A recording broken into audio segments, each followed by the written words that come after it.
Mechanic दोस्तों, ये Splendor pro bike की सेल्फ वाला मैग्नेट है।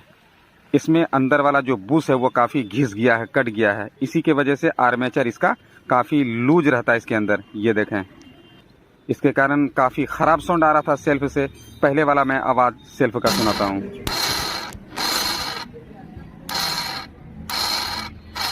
ये ख़राब साउंड सिर्फ सेल्फ मैग्नेट का बुश ख़राब होने के कारण आ रहा था।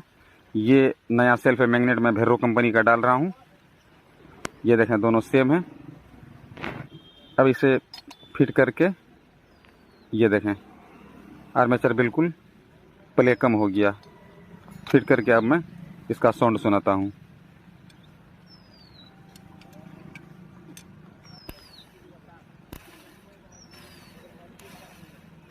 देखें, ख़राब साउंड बिल्कुल सही हो गया। वीडियो को लाइक शेयर ज़रूर करें।